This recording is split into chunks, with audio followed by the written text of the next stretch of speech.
Man. Who is he? Where is he? Why is he here? Isolated in space on a round mass of matter live some several billion intelligent beings. Man. But what is his origin? Some say he evolved from the slime of the sea. Others that a god created an Adam and Eve and he was their descendant. Yet another speculates that he was brought here sometime in the distant past when the Earth was colonized by men from another dying planet. Despite the theories and speculations, the answer remains an unsolved mystery. As to where he is, that's easier. A planet 8,000 miles in diameter, located in a remote portion of a galaxy, somewhere in infinite space.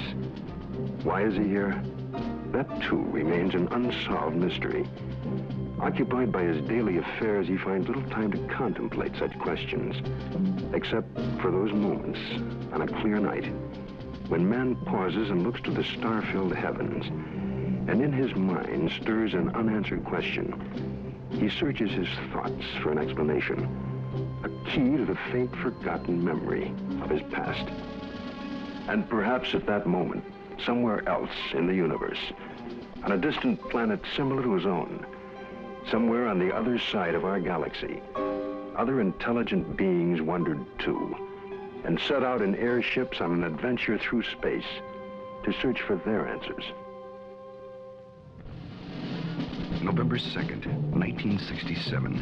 Two men are driving west of Loveland, Texas. The night is clear and still. Then around 11 p.m., they have an extraordinary experience.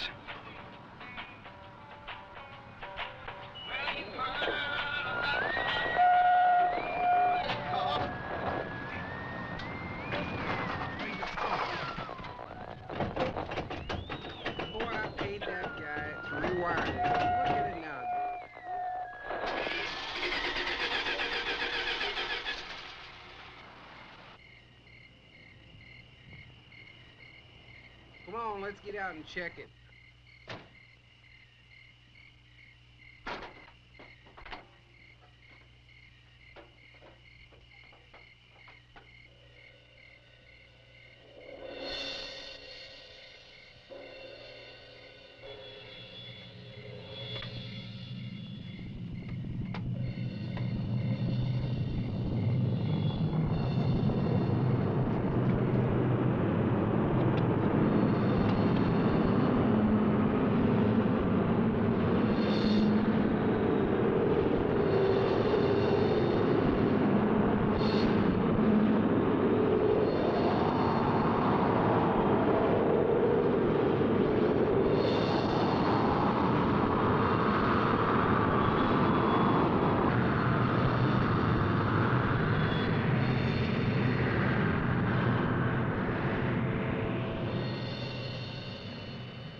After the object disappears, their lights come back on.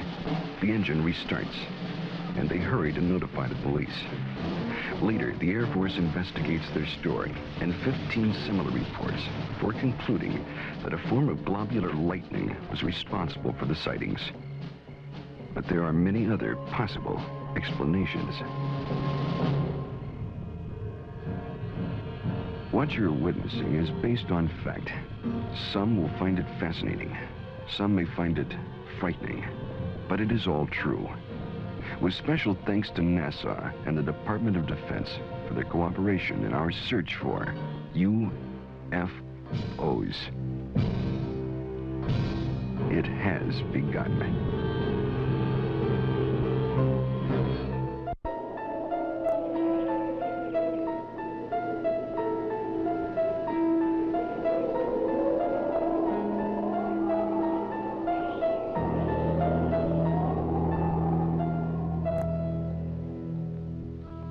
The Old Testament, Ezekiel chapter 1. It came to pass that the heavens were opened, and I saw visions of God. Out of the midst thereof came the likeness of 4 living creatures. They had the likeness of man. Now, as I beheld the living creatures, behold, one wheel upon the earth by the living creatures The appearance of the wheels and their work was like unto the color beryl, and their appearance and their work was, as it were, a wheel in the middle of a wheel. And when they went upon their four sides, and they turned not when they went. As for their rings, they were so high, they were dreadful, and their rings were full of eyes, round about them four. And when the living creatures were, the wheels went by them. And when the living creatures were lifted up from the earth, the wheels lifted up. This account took place some 500 years before Christ. Other accounts very similar appear in earlier ancient writings. The Greeks and Romans also are known to have made observations of such things as phantom chariots appearing in the night sky. Records also tell us that during the reign of Charlemagne, there were many accounts of encounters with tyrants of the air and their aerial ships. These accounts so concerned Charlemagne that those reporting such strange phenomena were subject to torture and death. Here is one recorded event given between the 8th and 9th century in France. One day, among other instances, it chanced at Lyon that 3 men and a woman were seen descending from these aerial ships. The entire city gathered about them, saying that they were magicians sent by Charlemagne's enemy to destroy the French harvest.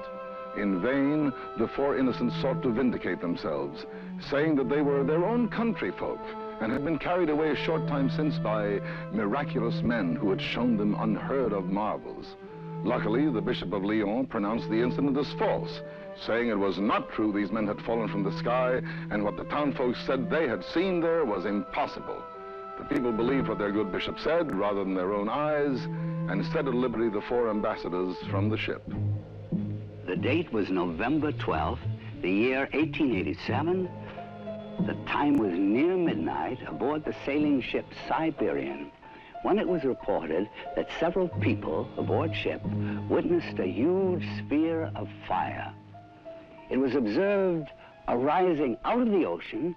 It rose to an altitude of 16 meters, then flew against the wind and came close to the ship, then dashed off toward the southeast. This sighting lasted a full 5 minutes. Within the years 1896 and 97, mysterious airships were reported all across the United States.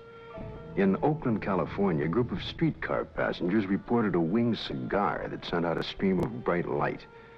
The sighting spread through Colorado, Texas, Kansas, Nebraska, Iowa, and many other states, particularly in the Midwest. On April 11, 1897, Walter McCann of Rogers Park, a few miles north of Chicago, took a photograph of an airship. The New York Herald, as well as the Chicago Herald Tribune, pronounced the plates as being genuine and not a fake. Dr. Jacques Vallée, international authority on the UFO experience. The first thing I'd like to dispel is a frequent misconception that UFOs are limited to this country. Very often people ask me, how come I never hear about UFOs in other parts of the world? How come we only hear about UFOs in America? Well, UFOs are not an American phenomenon. They are a worldwide phenomenon. That's one of their most dramatic characteristics. The first major wave of sightings, and sightings tend to come in very intense series over a couple of months, over a given region of the world. The first such major wave occurred over Scandinavia in 1946. There was a major wave in this country in 1947, mainly in the western states. And then there have been waves in the US in 1950, 1952, and so on. And there have been intense concentrations of sightings in Africa, in Latin America, in Mexico, in the Soviet Union, in the People's Republic of China, Australia, New Zealand, and on and on and on. I don't know of any single country that has not had a series of UFO sightings. May 1975, Manitoba, Canada. Unidentified flying objects have been reported over the small town of Carmen. The objects have been seen by many witnesses over a period of several weeks. May 13, 1975, cameraman Alan Carr of station CKY in Manitoba photographs 2 separate sightings over Carmen in front of 4 witnesses. The first sighting occurs at approximately 10:30 p.m. The object appears to be stationary just above the ground. Then, almost simultaneous with a flash which appears in the sky, the object moves north at blinding speed. Only when the film is later analyzed in slow motion does Carr realize what he has captured photographically. Approximately an hour later, a second sighting occurs. The object appears over a group of trees and moves from left to right at an apparently low relative altitude to the horizon. Again, slow motion analysis provides a fascinating study of this unexplained event.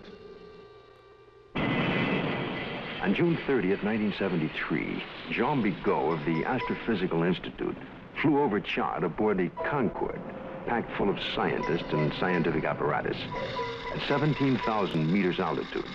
In the twilight of a total eclipse, Mr. Bigot photographed the horizon with his camera.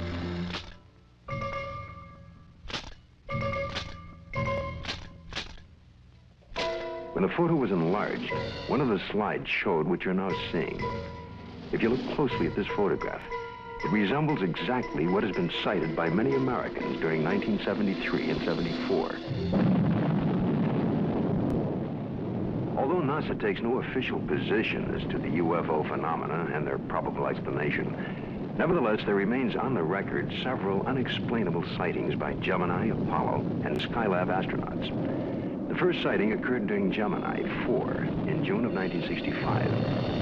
Astronaut Jim McDivitt suddenly spotted a cylindrical object with arms and antenna. And when seen against the day sky, it appeared white or silvery. The object then appeared to be moving toward the craft. Suddenly, they lost sight of it.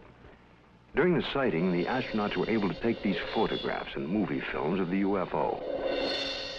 Gemini 5, later that year, after 3 days and 5 hours into their mission, were contacted by Houston Control Center, advising the astronauts that Houston had picked up and was tracking another object, which was pacing Gemini across the entire United States. They estimated the UFO between 2,000 to 10,000 yards from the craft, and as large as the Gemini craft itself. Because of the limitations of viewing area aboard their capsule, no visual contact was made.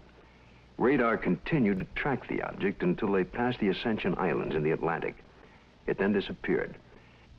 Gemini 10 crew, Collins and Young, picked up objects traveling together in orbit. A positive identification has to date not been made. This photo was taken during the Gemini 11 flight on the 18th revolution, 27 hours and 47 minutes after liftoff. September 13th, 1966. This UFO was tracked visually and recorded on film by the crew, and is truly considered unidentified by the photo interpretation experts at NASA. Perhaps the strongest and most spectacular of all the sightings took place aboard Apollo 11 on its way to the moon for the first moon landing. The ship was 1 day out, on July 16, 1969, when they spotted an unusual object. It had a sizable dimension to it. At first, the crew thought it was the Saturn IV booster rocket and called Houston for confirmation. Houston informed them the booster in question was some 6,000 miles away. The object remains unknown. During the Skylab 3 second manned flight, on the 23rd day of 1973, at sunrise, a series of 4 exposures were made by the crew of a visually sighted unidentified flying object, or satellite, as considered by the NASA Photo Interpretation Laboratory. The Skylab crew noticed a large star-shaped object, brighter than a planet or star. They watched it for about 10 minutes. They estimated its distance as from 30 to 50 nautical miles from Skylab. It, too, remains an unknown, despite North American air defense and NASA's attempt to identify it. Among the thousands of military men in recent times who lost their lives while in the service of their country, the circumstances surrounding Captain Mantell's death are indeed extraordinary. This experienced military pilot who'd flown in the invasion in Normandy and numerous missions over the Rhine under heavy attack would take with him to his death perhaps the closest glimpse of what was thought to be a UFO. The date is January the 7th, 1948. The time is 2 o'clock in the afternoon here at the Godman Air Force Base, just outside of Louisville, Kentucky. A Kentucky state policeman calls in to report what he has sighted.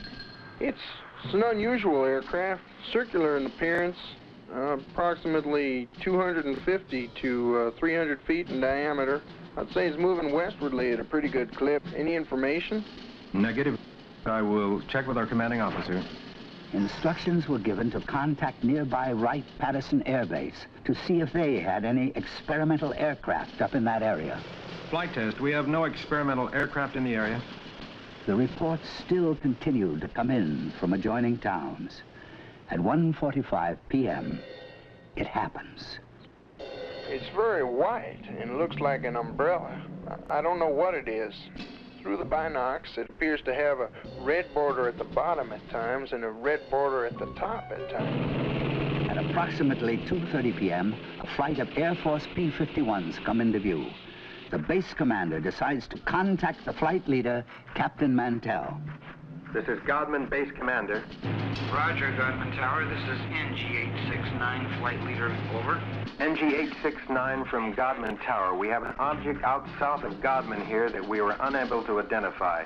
We'd like you to take a look for us. Roger, I will take a look for you if you give me the correct reading. Mantell moves ahead of its wingman. The tower advises the flight leader to correct his course 5 degrees to the left to 210 degrees from Godman Tower. Godman Tower, this is flight leader NG-869, Captain Mantell. Object traveling at half my speed and directly ahead of me and above, and I'm closing in to take a good look. Can you give us a description?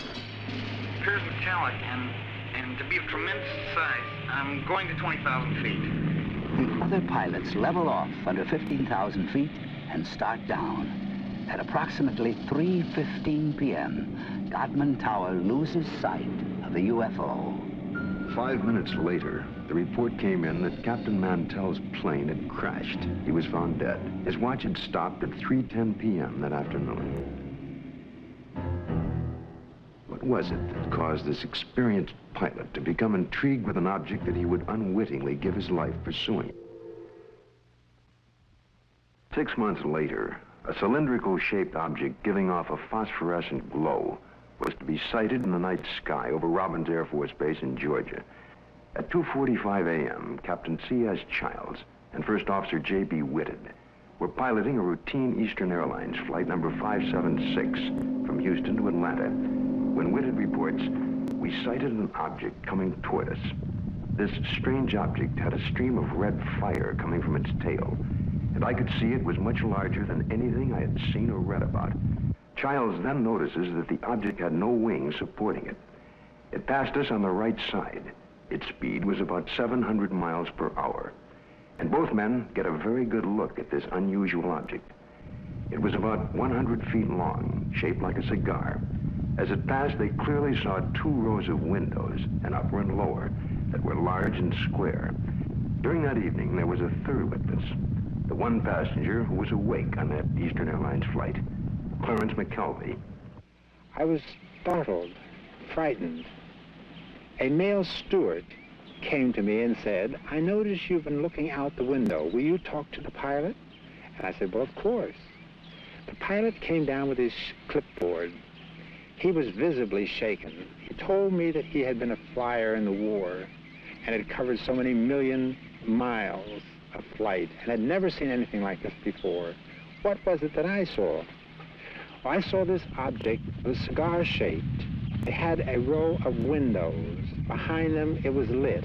Out of the rear was a cherry red flame. This hair-raising experience was witnessed by 3 aircraft, a passenger, and ground observers added more corroboration.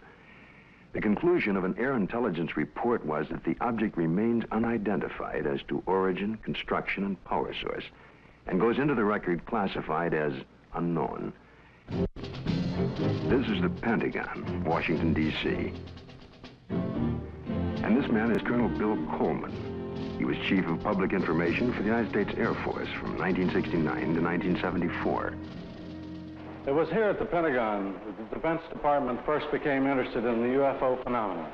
This occurred in the late 1940s. with reports about objects and lights seen in the sky by military personnel and others. The Air Force decided to investigate the matter anyway. There was that one possibility that these flying objects could well be foreign weapons used for test purposes and might affect our national security. The investigative branch was called Project Sign. The project had only been underway for about 2 weeks when the Mantell crash had made headlines across the nation. The staff's investigation was far from complete, but public pressure was enormous, and they were forced to come up with an answer to really quiet growing speculation that Mantell had been killed by hostile aliens and some flying saucer. That's when we decided that Mantell had chased the planet Venus. However, this was an initial finding. The Chills and Whitted case had an impact on the Air Force project. It presented the first close-up account by highly reliable witnesses. The object described led some of the staff to postulate an extraterrestrial theory, and they wrote up an estimate of the situation, which at the time was classified top secret, suggesting that the saucers were from outer space. This theory was rejected by the Air Force Chief of Staff, General Hoyt Vandenberg, and even other Project Sign staff members as not having enough proof. So the extraterrestrial visitation idea was dropped for the time being.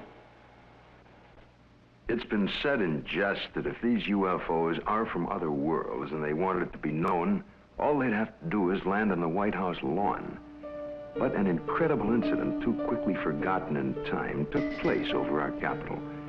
In 1952, Air Force spokesman for the Pentagon and UFOs at that time, Mr. Al Chop, relates the famous incident that stirred the Capitol, causing a request from even President Truman to be kept up to date on all the details.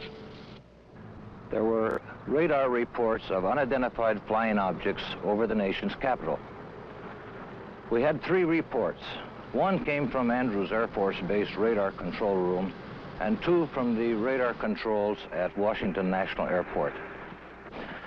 The first sightings consisted of a number of unidentified targets picked up on radar.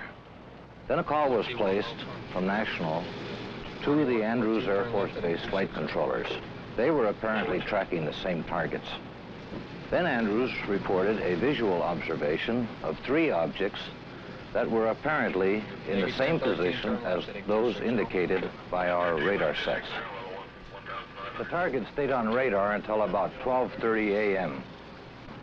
They moved slowly at first, about 100 to 200 miles per hour. Then one of the targets sped away at a fantastic rate of speed. It moved west from Andrews toward Riverdale. The estimated speed was 7,300 miles per hour. At this time, in the tower, we had about 7 targets on the radar scope. These unidentified objects were flying all over the city. They even violated the restricted air corridors here over the White House and over the Capitol building. The phenomena wasn't to subside. The following Saturday night, July 26th, a repeat performance unsettles the Capitol again. I was awakened the following Saturday night around midnight by a telephone call to my home in Virginia. It was the public information officer for the Federal Aviation Authority. He told me the air traffic control radars were again picking up a large number of UFOs over the Capitol area. First, they would follow a definite flight path, and then they would suddenly disappear. Others would come into view just as suddenly. I placed a phone call to the command post in the Pentagon, and I asked for an intercept. About 2:40 a.m., we got a radio call from a flight of F-94s, 2 aircraft in the flight. They also, at about that moment, appeared on our scope. And at that moment, a very frightening thing happened to us. All of our unknown traffic completely disappeared the moment those aircraft came on the scope. The flight leader called in and said, well, it doesn't look like we're going to do any good here, so we're going to go back to base. And at the very moment those aircraft disappeared, all of our unknown traffic appeared again on our scope. And again, it was a very frightening experience. We called Andrews Air Force Base, and they reported exactly the same thing happened to their scope. 10 a.m. on the morning after the sighting, General Landry, at the request of President Truman, called intelligence to find out what was happening over Washington. It was the largest and longest press conference held in the Pentagon since World War II. General Samford headed the conference and said that he was personally satisfied that the radar scope sightings were the result of temperature inversions, which are known and account for certain blips on radar. Although this was the conclusion of the Air Force investigations, interestingly enough, the actual report begins with this opening comment: a study of the various reports regarding the subject. Radar sightings do not allow a positive and final explanation to be made. The CIA now would enter the picture by convening a panel of top scientists to examine the UFO phenomena. The CIA's concern was that recent waves of sightings might constitute a threat to our national security.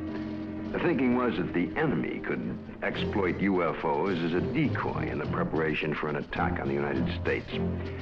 5 outstanding scientists and various Air Force and CIA representatives were to meet on Wednesday, January 14th, 1953. Among the panel members was one associate member who was destined to have more experience with the UFO phenomena than any other American scientist to date, Dr. J. Allen Hynek, astrophysicist and head of the astronomy department of Northwestern University. I was called into the meeting on Thursday. The panel members were seated around this table. It was a rather somber and impressive occasion, actually. I was a junior member, and I remember feeling considerably nervous and apprehensive about being in front of this powerhouse of scientists. But then for the past 4 years, I had been scientific advisor to the U.S. Air Force on this very problem. There were 2 films that were of particular interest to the panel at that time. One was a film taken by a Navy officer while on vacation in Utah, near Tremonton, Utah, and the other was a film taken in Great Falls, Montana, by the owner of the local baseball team. The Utah film had already been subjected to some 1,000 or so man-hours of analysis by the Navy's Photographic Interpretation Laboratory.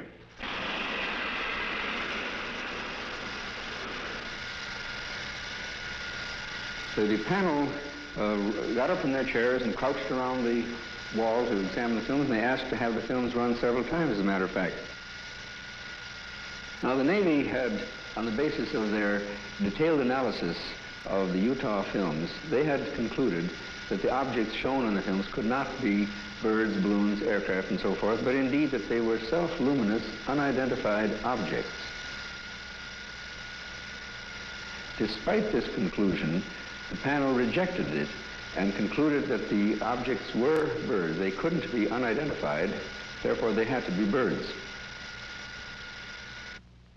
I came away from the meeting and from the room with the distinct feeling, however, that the panel had deliberately moved to debunk the whole subject and not to give it the serious scientific attention which it deserved.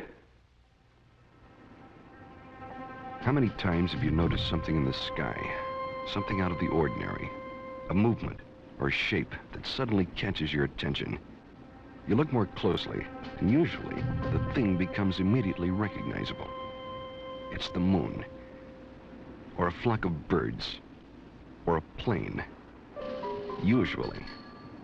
But just for a moment, suppose the thing you glimpsed remains unrecognizable, unidentified, without witness or proof. All you have left is a nagging sense of mystery, of uncertainty. A few years ago, this man had such an encounter near San Francisco, only he had proof in the form of an 8mm movie. But through an unsettling series of circumstances involving the United States Air Force, he remains today uncertain about exactly what he saw.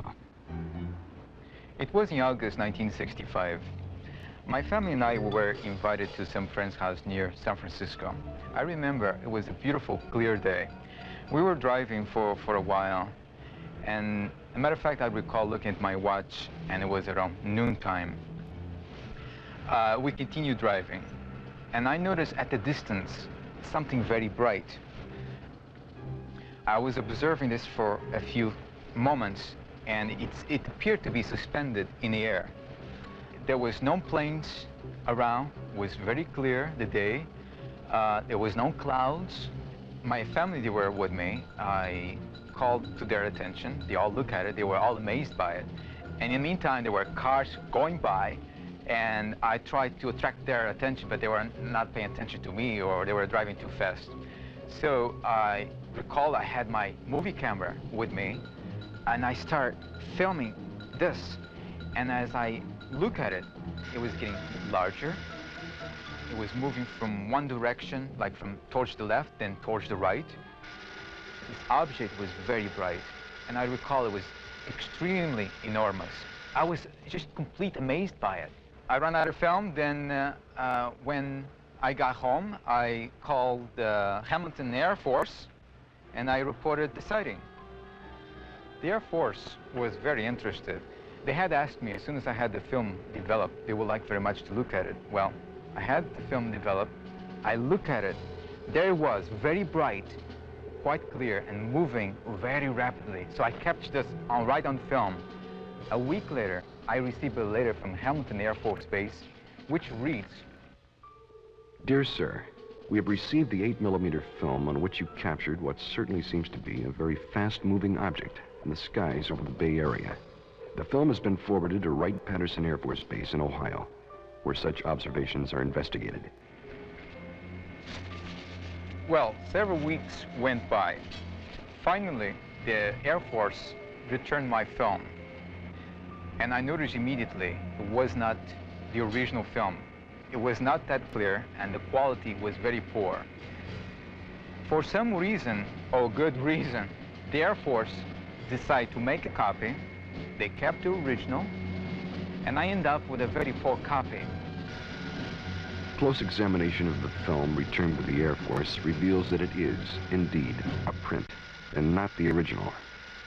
And while the print is very poor quality, we can still catch a tantalizing glimpse of something extraordinary in the skies over San Francisco.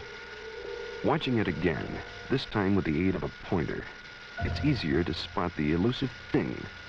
But to date, no one has been able to make a positive identification. No one except possibly the Air Force. I would imagine the film is somewhere in their files, and probably by now they forgot all about it. But I will not forget that day. The sighting itself had such profound influence in my life, because since that time, powerful, extraordinary events has happened to me, which I have no doubt are direct result of my experience. But I can't talk about it publicly. It seems the CIA was to become involved in the UFO phenomena again, in a most unusual way. A series of episodes were to take place that up until the airing of this program were not public knowledge. The events were so bizarre that it's hard to conceive they happened to individuals associated with such no-nonsense organizations as the Office of Naval Intelligence and the CIA. This man is retired Lieutenant Colonel Robert Friend, U.S. Air Force, and former head of Project Blue Book.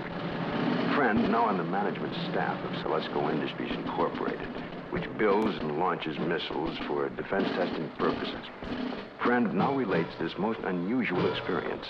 It was 1959 when I was invited to attend the briefing in the security portion of this building. It seems a retired Rear Admiral had information about a woman in Upper Maine that purported to have established contact with extraterrestrial beings. 2 naval intelligence officers were sent to investigate. The naval officers met with the woman, and she went into a trance, supposedly to establish contact with the purported extraterrestrials. And then they asked her scientific and technical questions that a woman of her education could not possibly know the answers to. Yet, as the questions were put to her, she was able to answer easily with seeming telepathic help from these purported extraterrestrials. According to the report, she indicated there was an organization, OEEV, which meant Universal Association of Planets, and that organization had a project, UNZA, meaning Earth, which was being conducted. Then an unexpected turn took place. One of the naval officers was informed by the woman that they, the extraterrestrials, were willing to answer questions directly through him, a naval commander and intelligence officer with no prior experience in telepathic communication. He took over and attempted to write down the answers to questions put to him by his fellow naval officer. The word traveled back quickly to Washington officials and the very skeptical CIA. Nevertheless, there was no reason to totally disbelieve the report of this highly respected Navy commander.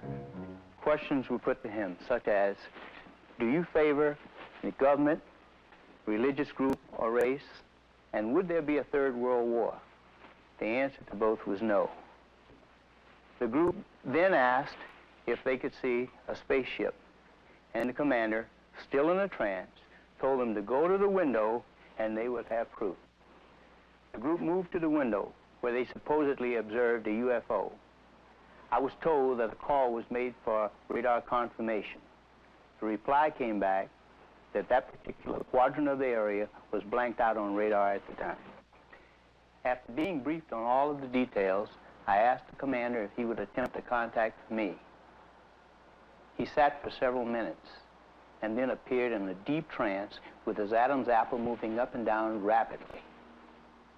Questions were put to him, and he answered them by printing in rather large letters using rapid but jerky motions.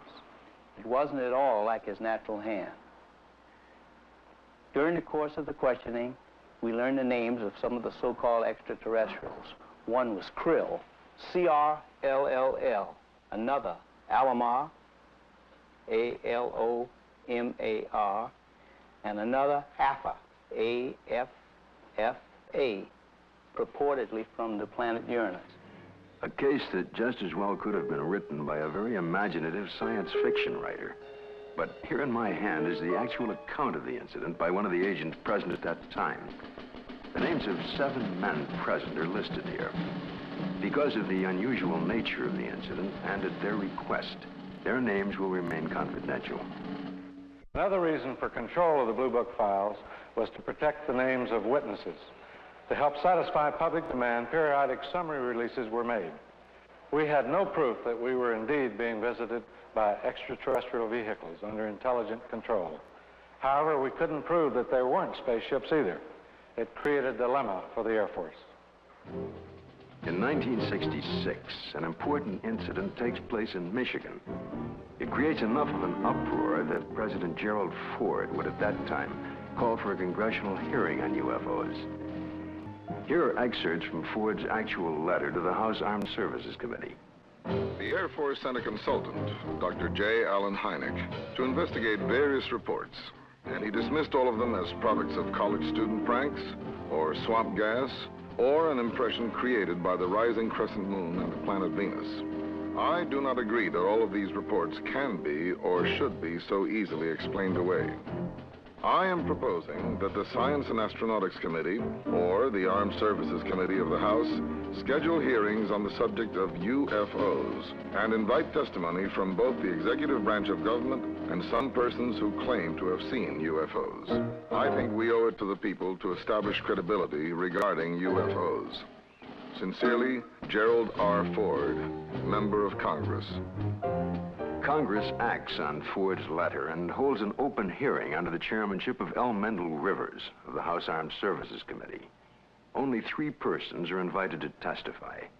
The Secretary of the Air Force, Dr. J. Allen Hynek, and Project Blue Book head at the time, Colonel Hector Quintanilla. Hector Quintanilla relates the events and reports of the unusual sighting that led up to the congressional hearing. And the other one here at Dexter. Based upon the original reports from the Sheriff's Department, it all began at 8:35 p.m. on March 20th, when Frank Manor, who used to live over there, reported to the Sheriff's office that he had seen a strange object in the swamp over there. According to the police report, the police officer, in company with the complainant, proceeded along Territorial Road until they reached Brant Road, at which time they turned left, proceeded to the end of the road, secured their vehicle, got out of the automobile, proceeded along the cornfield, keeping the trees lined to their left. Then they crossed an open field to the creek. They crossed the creek and reached this point, which was their vantage point, and observed the object. Frank Manor described the object as brown in color, quilted, with a porthole in the center, sort of flat on the bottom, cone-shaped towards the top. Two small lights, one at each end, one glowing bluish green, the other one a brilliant red, with a glow at the bottom. Well, of course, by the time I arrived, the situation was so charged with emotion that it was impossible for me to do any really serious investigating. I had to fight my way through reporters to interview the witnesses. Other sightings were reported over the area, and a solution from Dr. Hynek and Major Quintanilla seemed in the offing. Well, the pressure was mounting for an official explanation. There were more than 60 newsmen jammed in at that news conference. I gave what I thought to be at that time the only scientific explanation possible for the faint lights in the swampy area. I made the statement that it could be swamp gas, and even though I went on to emphasize that I couldn't prove it in a court of law, that was the full explanation for these sightings. Well, the press picked up the phrase, swamp gas, and rushed off to the telephones, and I was to come into a great deal of criticism over it. What was the outcome of that congressional hearing? I believe the Air Force presented its side quite openly and completely. It seemed to satisfy the members of the committee. Now a remarkable observation is to be recorded. If the facts are correct, the Air Force must now consider the possibility of beings related to UFOs. It happened in Socorro, New Mexico, here just outside of this quiet desert town. A state highway patrol officer, Lonnie Zamora, was on duty, as he had been for the past several years. A black Chevrolet was observed, speeding by the courthouse.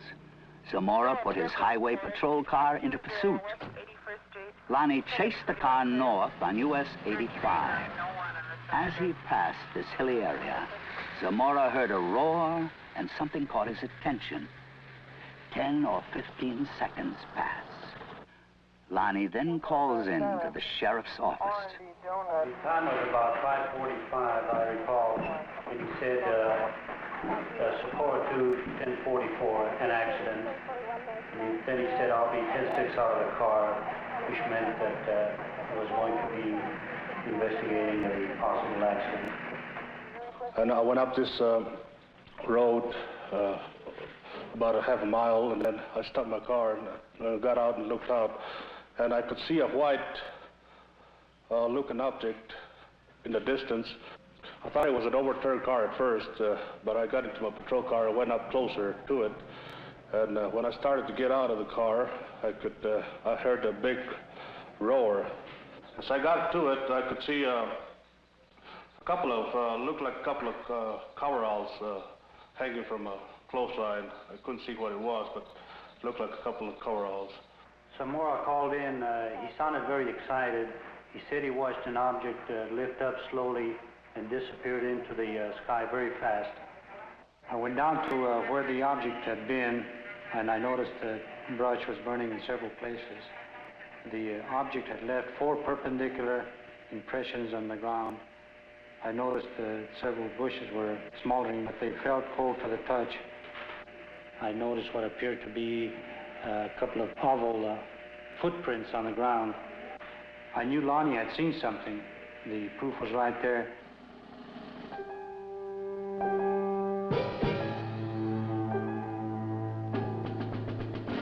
The incident was very interesting, to say the least. It seems to differ from practically all the earlier cases we investigated from one standpoint. The vehicle had left pod marks. There was an insignia observed by Lonnie Zamora on the side of the craft. The insignia was unidentifiable, not American nor Russian. And last of all, the observation of these 2 people in some sort of suit. But what did the investigation turn up? What was the official Air Force estimation of the situation? We went over the case completely. We had soil samples tested at the Air Materials Laboratory. The burnt bushes were analyzed for propellant residue. We measured the distances between the pod marks.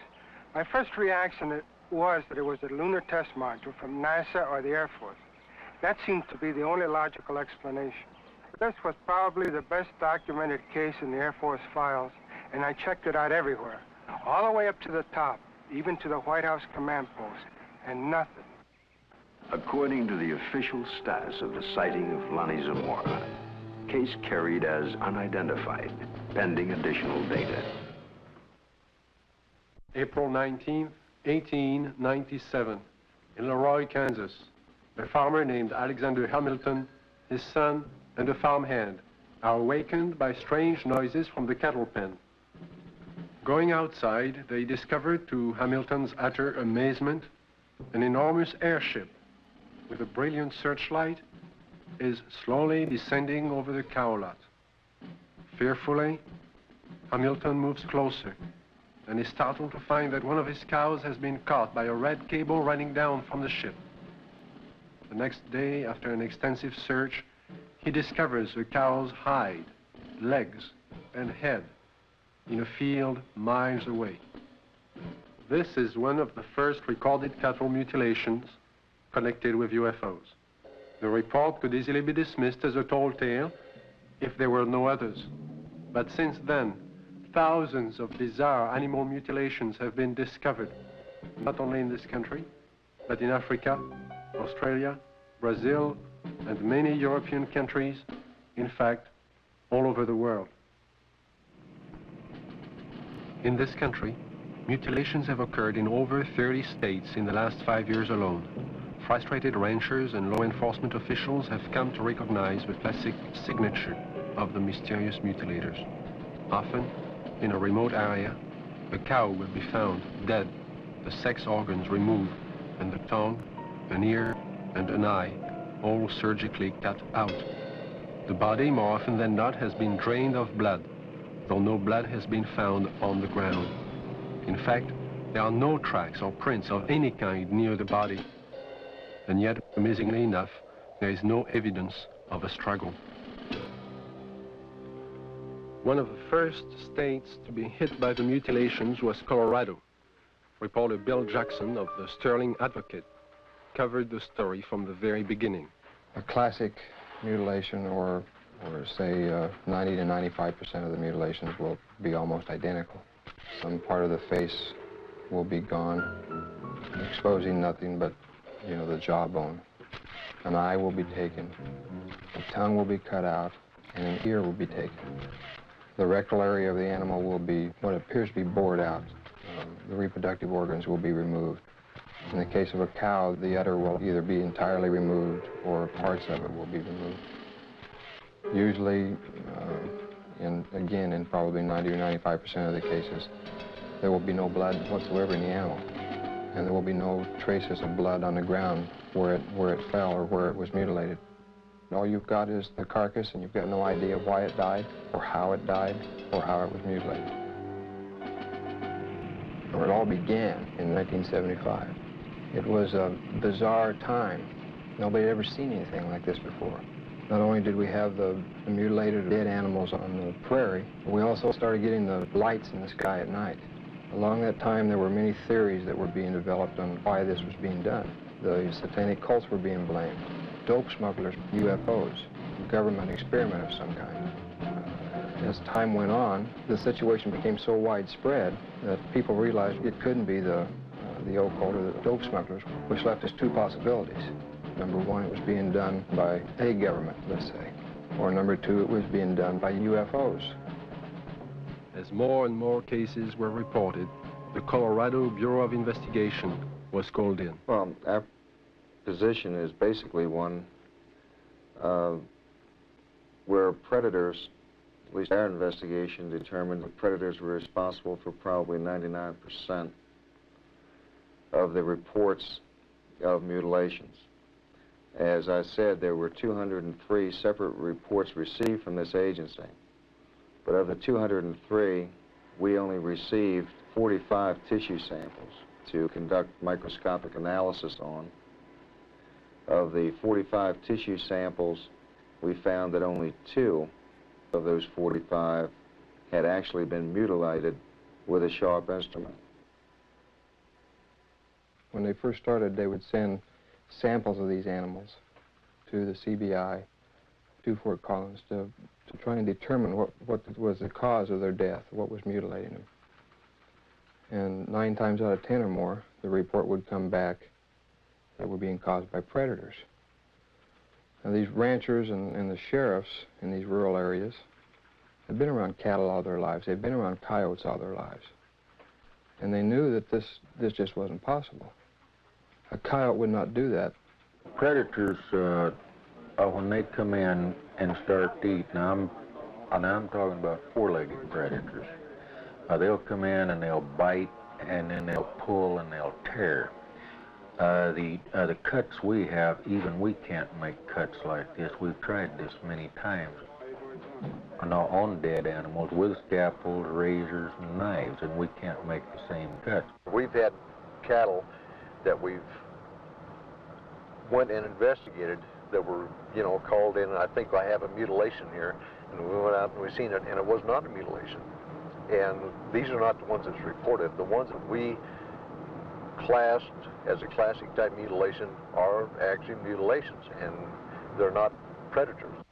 Animals, wild animals, predators, coyotes, won't approach these carcasses. But in the case of an animal being mutilated in the wintertime, there's possibly something about the cold weather that may mask whatever it is that keeps predators away, and that will be the exception to the rule. Is this animal here, is any pretty much like the other ones you had that was mutilated? Yeah. How old a cow is this, Don? 8 years old, according to the way I looked at her teeth, 8 or 9. I know definitely it wasn't animals. We took out the whole works there.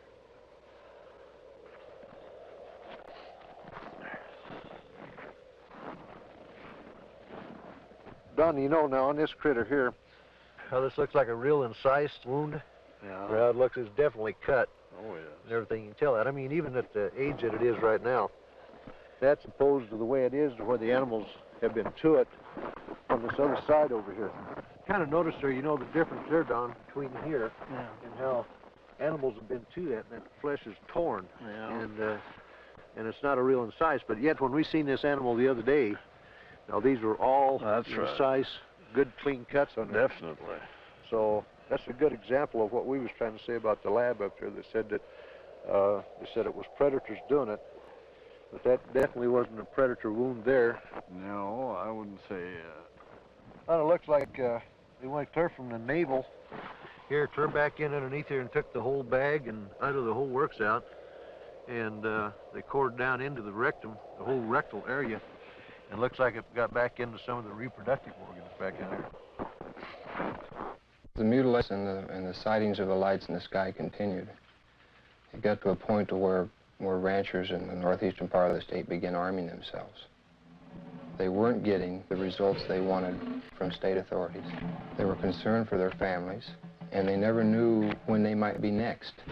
They began patrolling their pasture land, watching over their herds at night.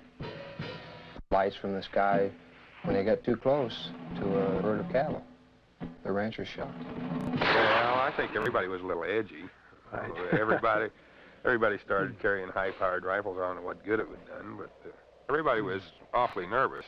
I'm completely convinced that there's something there that's not normal. There's a lot of questions that are unanswered, I'm sure, and hopefully someday maybe somebody will figure it out.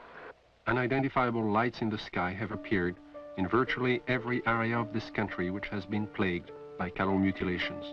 But no explanation has been found for these strange sightings. There are some who believe that these objects in the sky are responsible for thousands of mysterious cattle deaths which continue to this day.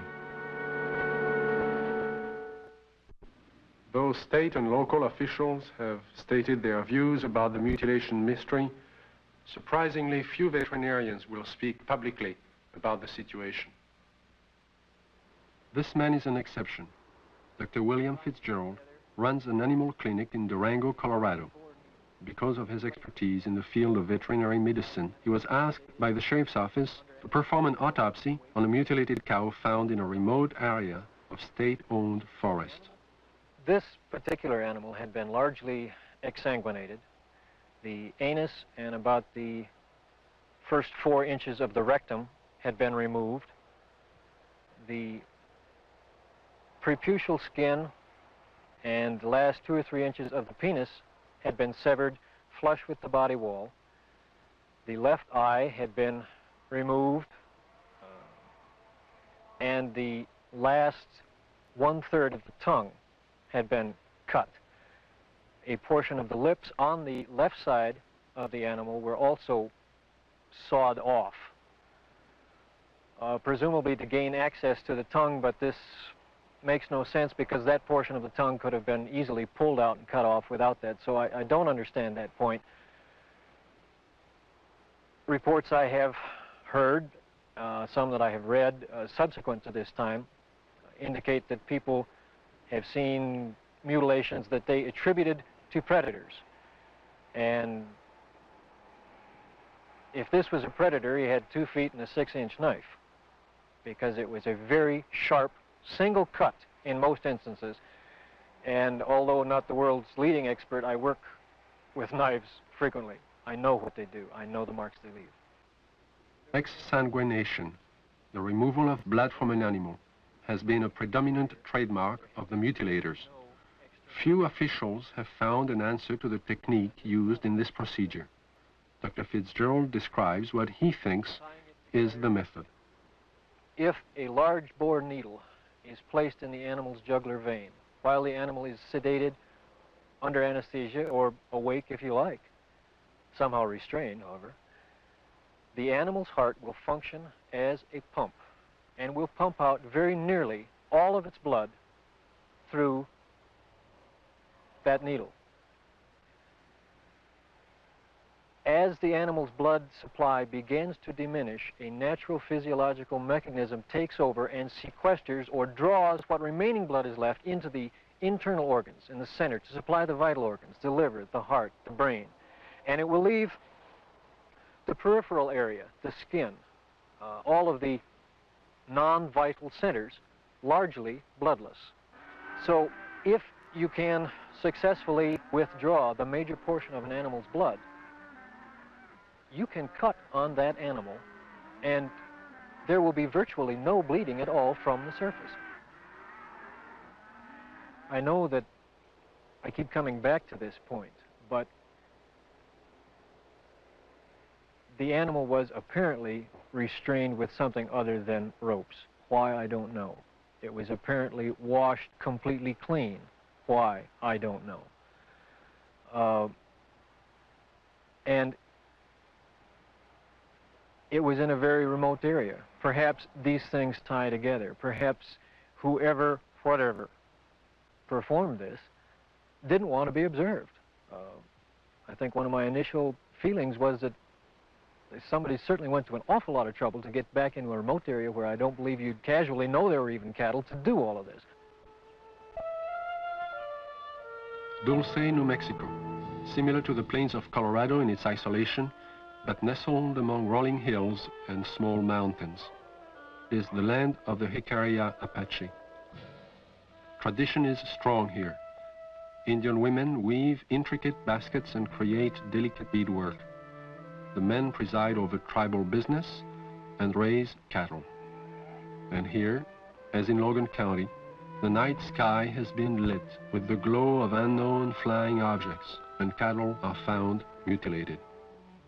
Officer Gabe Valdez of the New Mexico State Police and retired scientist Howard Burgess, who pioneered the development of Kirlian photography in this country, periodically pool their knowledge and expertise in an effort to solve the mutilation mystery.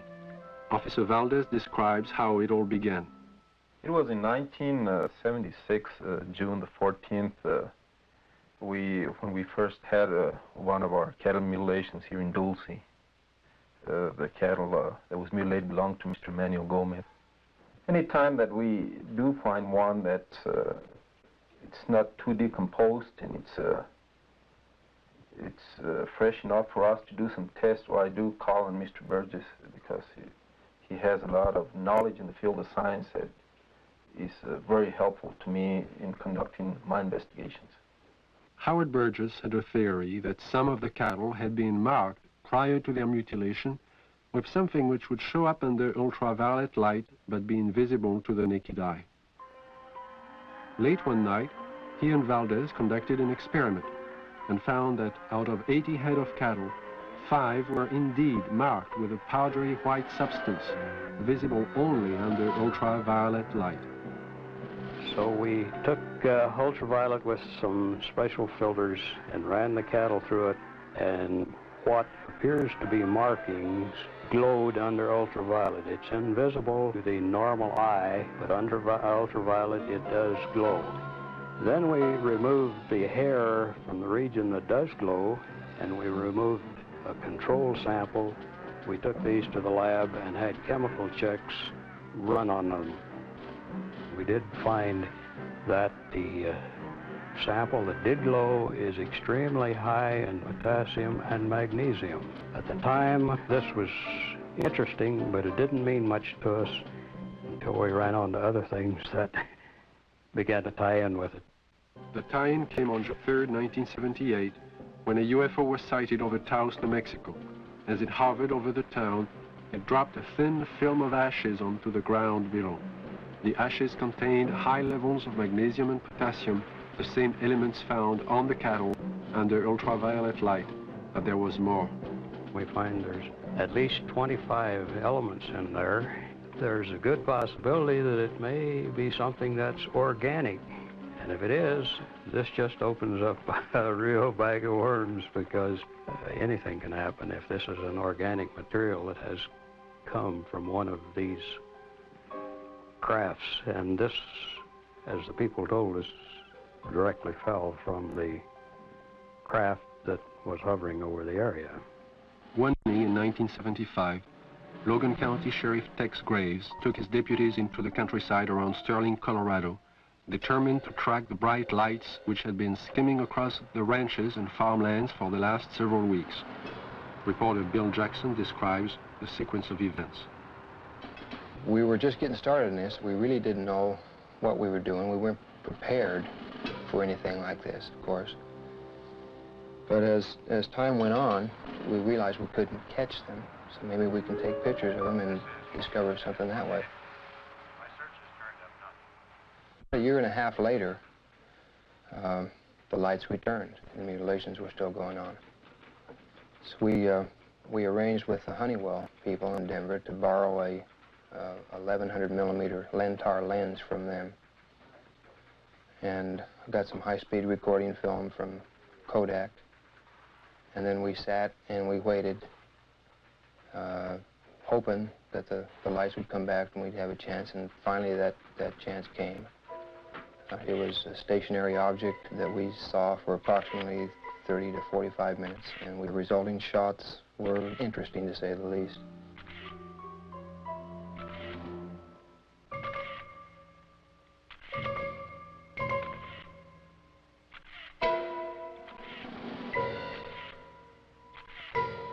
Shortly after these final exposures, the object just disappeared. It was almost like somebody hit a light switch and it was there no longer. What are these unidentifiable lights? What is their nature and their purpose? Why have they appeared in the night skies immediately prior to the discovery of mutilated cattle? And how many more animals will die before the mystery is solved?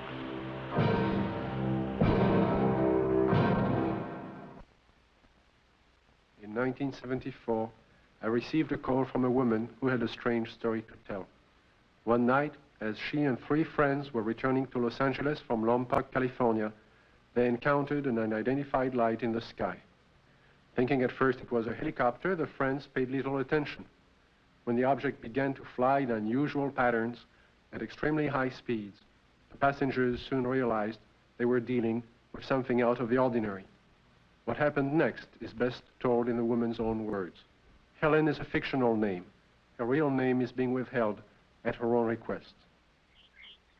I saw it come into the sky from the top of the mountain range and go straight up and do a 9-degree angle toward us, and I called it to the attention of Don, John, and Sue. And they saw it too. and it was there. I was not on dope or alcohol or anything like that. And it started doing really erratic things in the sky. It was a small white light and very easy to see. We were not mistaking anything. It came over to the car, flipped over and went around on the other side toward the other hills and came back, settled above the car. By this time, because it was so close, it was 8 lanes of freeway, at least in diameter and even a little wider, saucer-shaped, a very white, luminescent light emitted from the entirety of it. The ship stayed above us, out in front of us, about a minute or two, and we watched it, and none of us were saying a thing.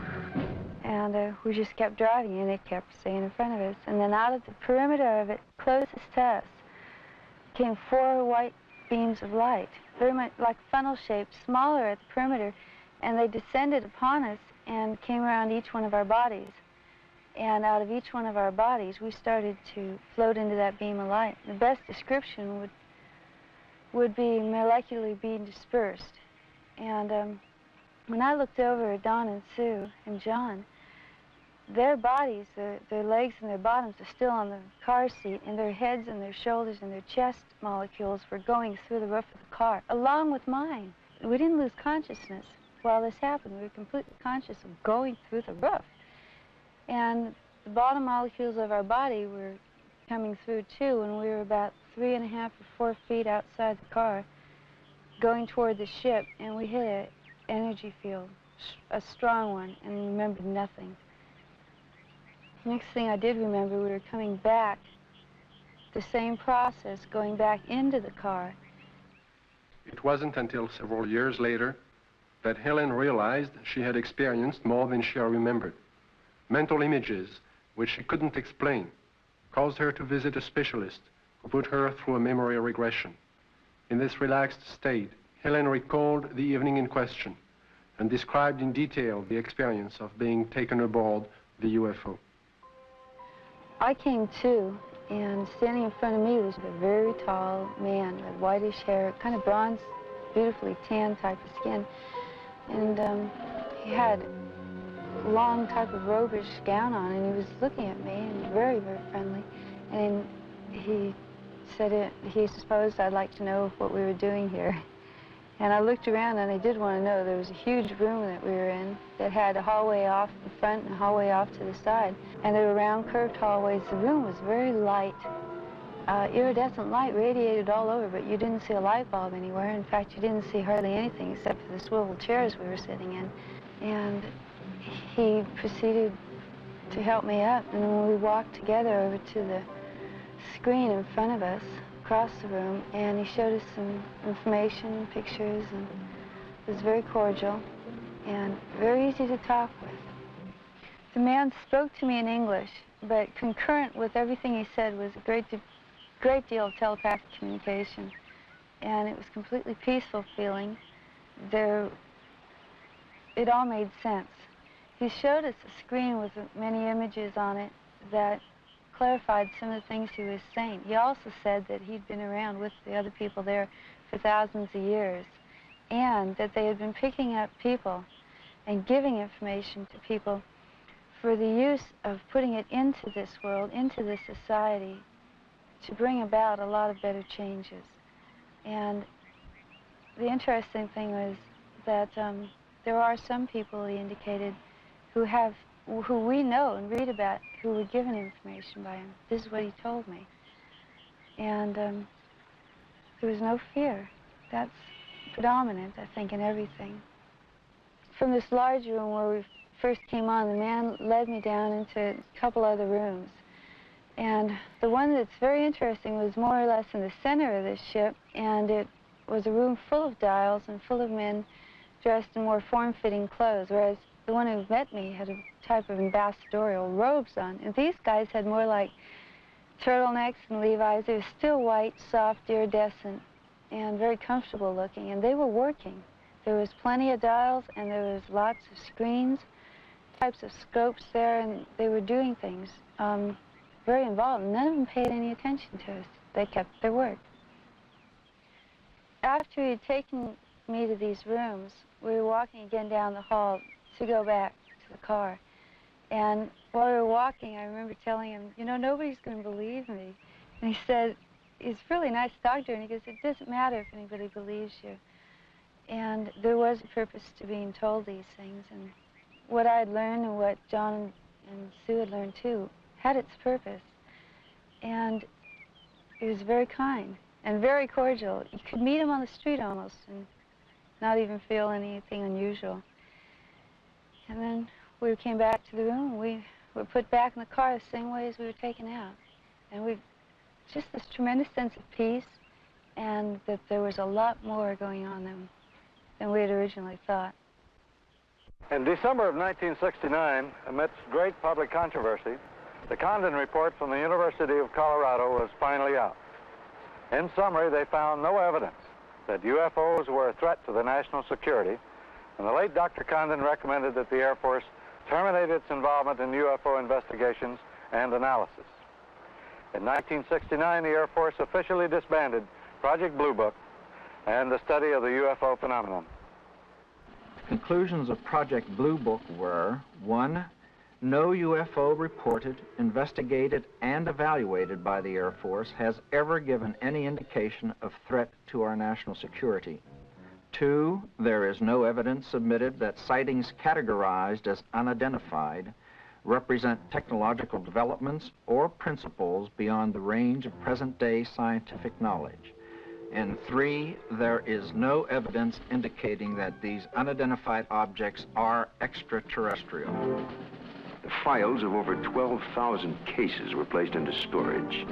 But the ubiquitous UFO wasn't to be influenced by this government position.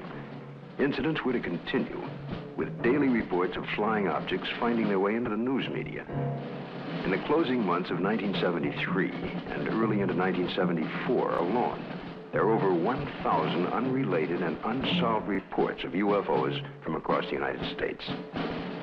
Delaware State News, Dover, Delaware, October the 16th, 1973. Dover. 3 women on their way to the market saw it. At the same time, the crew of the Delaware State Police helicopter saw it.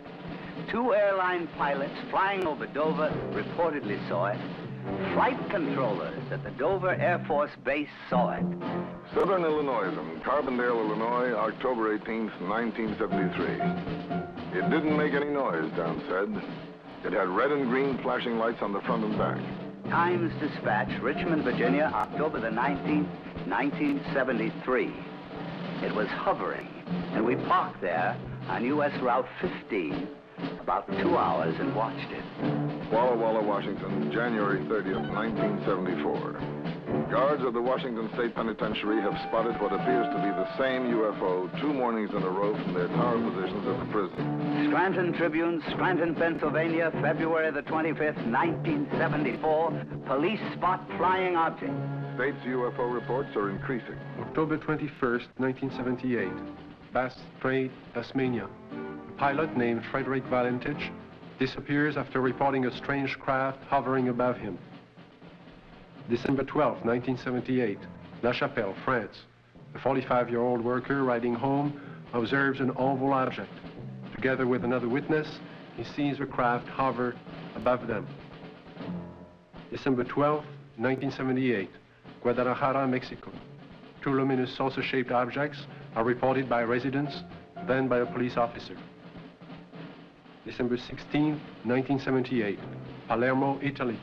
A bank clerk spots a disc of light and alerts the police, who take several photographs. January 2nd, 1979, Wellington, New Zealand. A veteran pilot and a newsman film 7 objects. January 4th, 1979, Jerusalem. Police on duty see 3 mysterious objects at high altitude.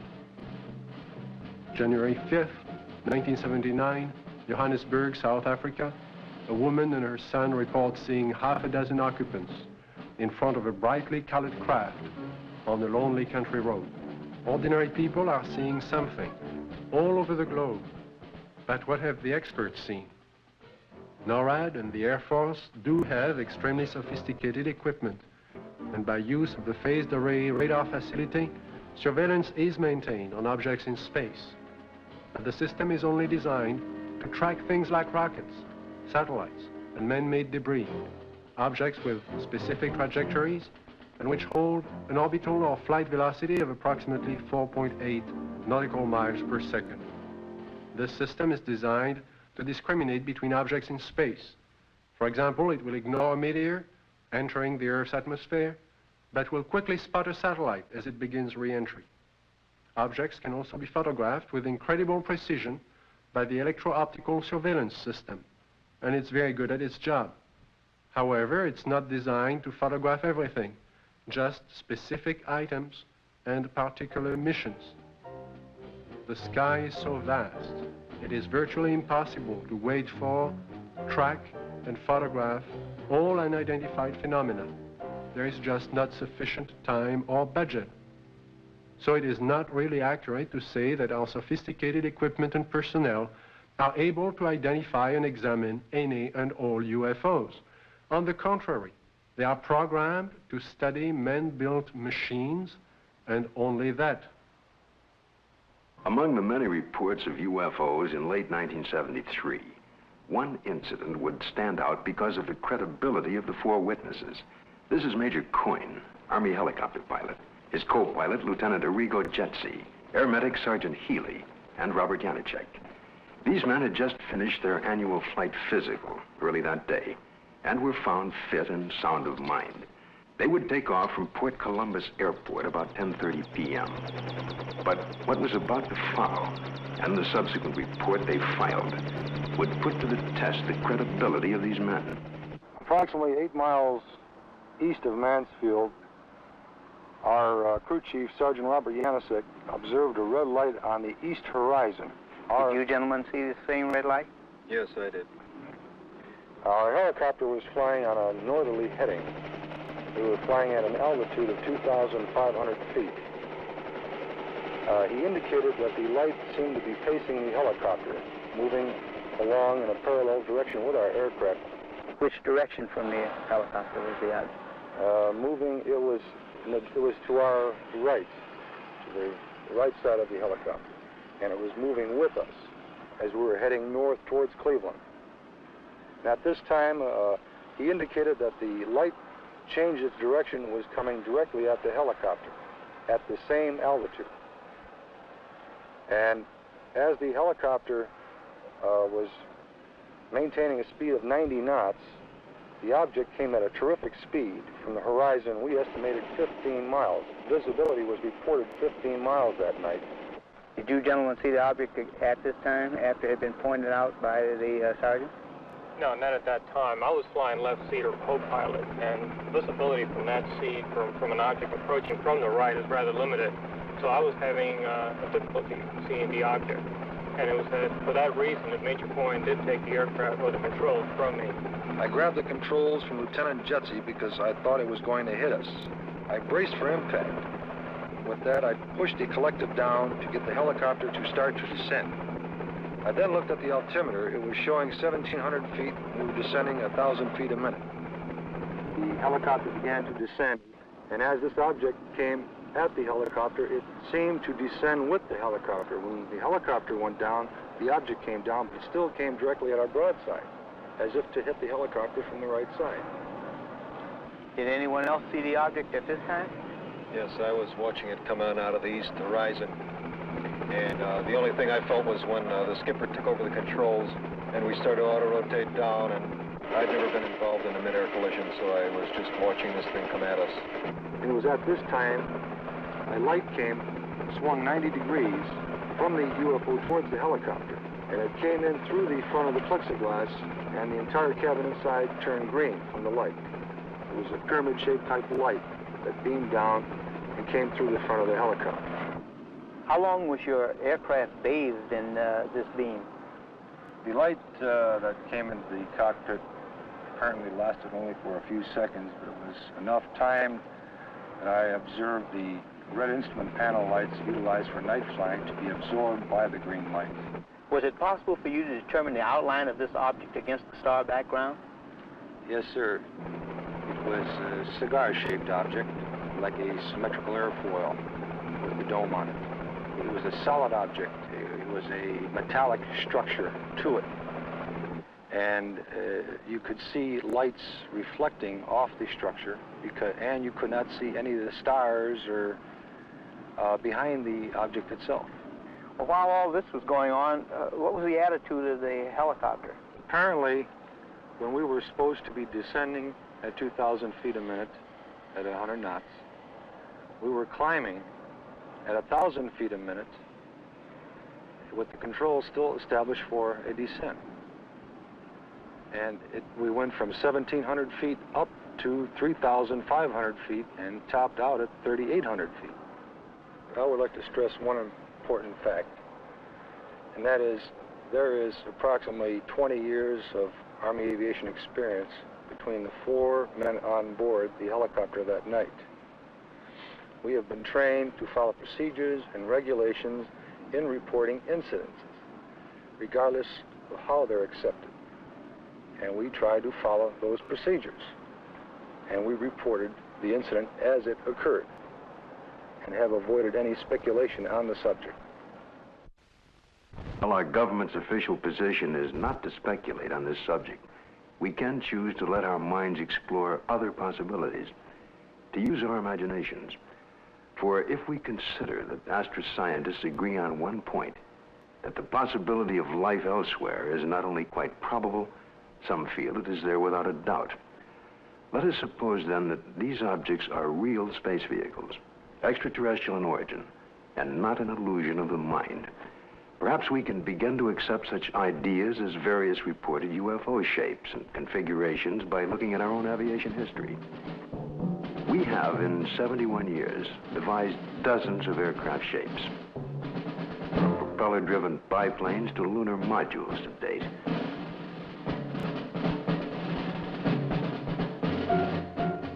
And by projecting into the future, it's conceivable that our technology may lead us to similar developments. As to the UFO's behavior, if they are space vehicles, they appear to have movement in advance of our understanding of what is possible in the 20th century. But we must realize, however, it stretches our imagination. There will be a 21st and 22nd and 23rd century, where the impossibilities of today may be tomorrow's commonplace. If these vehicles are of origins outside our Earth, then we must assume they are managed, controlled, and operated by some sort of beings, perhaps similar to us. From sketchy reports around the world, we can begin to construct a hazy portrait of these aliens. Reports indicate ashen, pale, white skin, perhaps with a thin protective membrane over them. Eyes large, far apart, with a wraparound appearance. Nose indefinite, 2 small breathing holes. A slit mouth, or small or no opening at all. Behavior cautious, curious, firm. Ability to paralyze on touch. Sounds emitted. Humming. Oohs in a foreign language or some accent. Buzzing as if electronic from their head and chest. Wearing head protection or overall body protection. We just might not be scientific and technically sophisticated to the extent that's necessary in order to recognize what is the real evidence in what we have collected. I think we should also think of other possible hypotheses. Suppose there are such things as interlocking universes, where forms of matter which don't mesh with ours except under strange conditions.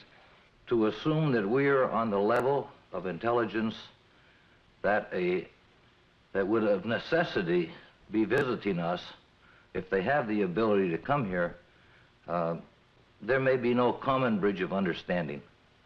There may be attempts at communication and we don't recognize it as communication. We must always be aware of the fact that we may be testing the wrong hypothesis. As for instance, in the days when people talked about stones falling from heaven, that was testing the wrong hypothesis. Meteorites do exist. The phenomenon exists, but they're not stones that fall from heaven. They're stones that the Earth collides with when they're in orbit around the sun. It's arrogant, egocentric, egotistical for us to think that we are the highest intelligences in the universe. I think that's completely preposterous. As far as the extraterrestrial intelligence is concerned, I believe it's out there. We have not been able to come up with a logical explanation. At least our scientists have not. The only plausible explanation that would explain all of these sightings is the theory that these could be intelligently controlled vehicles controlled by an alien species, alien to this planet. How would the public react if this event were true? To find the answer, Dr. Leon Festinger of the New School for Social Research consulted a number of prominent social psychologists from several universities across the United States. You must realize that social scientists can only make educated guesses about reactions to such a new and startling event. But nevertheless, certain behavior can be predicted. Dr. Aronson of the University of Texas points out that many people already have strong beliefs about the existence or non-existence of extraterrestrial beings and are committed to these beliefs. Dr. Walser tells us that if these extraterrestrial beings were advanced beyond us, we would probably gain technological information from them, that many Americans may worry that their benefactor will demand something in return, constant gratitude or acknowledgement of their superiority. As far as panic is concerned, most of my associates agree that it wouldn't happen unless there were, one, an imminent danger with no escape or chance to protect oneself, and two, it resulted in loss of contact with family or primary groups. And last, there is also the question of longer-term effects. What would happen over many years? One social psychologist suggests that it might help to unite the world. If the visitors from space prove to be an enemy, he suggests, then we would unite as one species to drive the invader away and then to live in peace thereafter. We've so far talked of the past and the present, but what are the possibilities of the future? It seems almost certain that if other beings more advanced than ourselves do inhabit other sectors of the universe, then it's quite probable there will come that day, that moment in time, when official contact will be made. Let's look at an incident that might happen in the future, or perhaps could have happened already. The premise is that contact is made by extraterrestrial beings with representatives of the United States Air Force at Holloman Air Force Base in the deserts of New Mexico. The day is clear.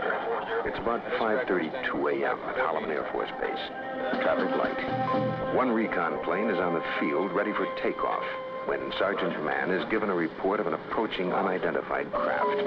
Yeah, Bill, no, nothing on the wall. I'll repeat it again.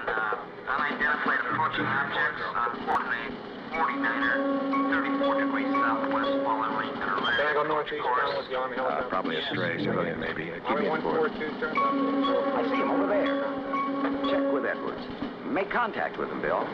This is Holloman Air Force Base, Control Tower. Identify yourself. What's your tail number? You're encroaching on military airspace. Warning, identify yourself. You're in a restricted military air corridor. Call the base commander. Base commander's office, Sergeant Whitmore speaking. Yes?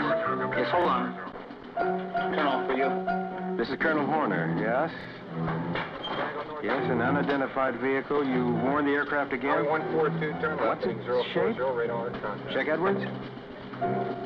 Civilian patrol? Okay, all right. It's down to red alert. Unidentified aircraft approaching. Hey, Bill, give me a quick check with Wright Patterson Intelligence. There may be an experimental craft from somewhere, I don't know, here.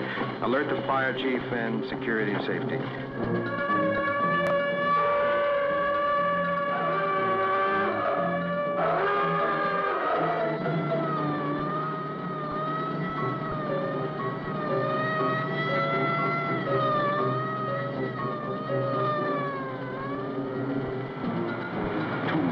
Interceptors are dispatched to escort the unidentified crafts out of the area.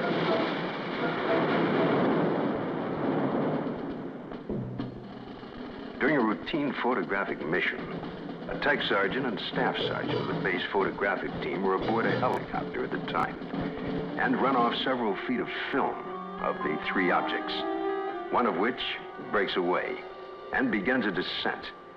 A second high-speed camera crew on the ground runs off approximately 600 feet. The cameras continue to roll as the extraordinary vehicle comes into view. It hovers, almost silently, about 10 feet off the ground for nearly a minute and yaws like a ship at anchor, then sets down on 3 extension pads. The commander and 2 officers, along with 2 base Air Force scientists, arrive and wait apprehensively. A panel slides open on the side of the craft. Stepping forward, 1, then 2, and a third, what appear to be men dressed in tight-fitting jumpsuits, perhaps short by our standards, with an odd blue-gray complexion, eyes set far apart, a large pronounced nose.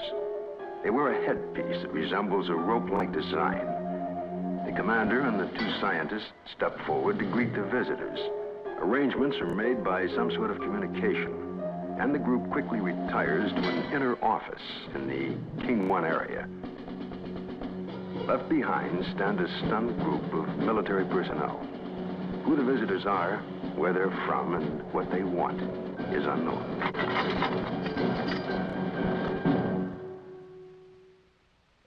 We now have a new challenge, perhaps the most monumental in recorded history.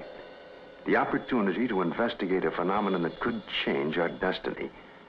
Through the study and understanding of the UFO phenomena, we may discover a new energy force, or how to use it.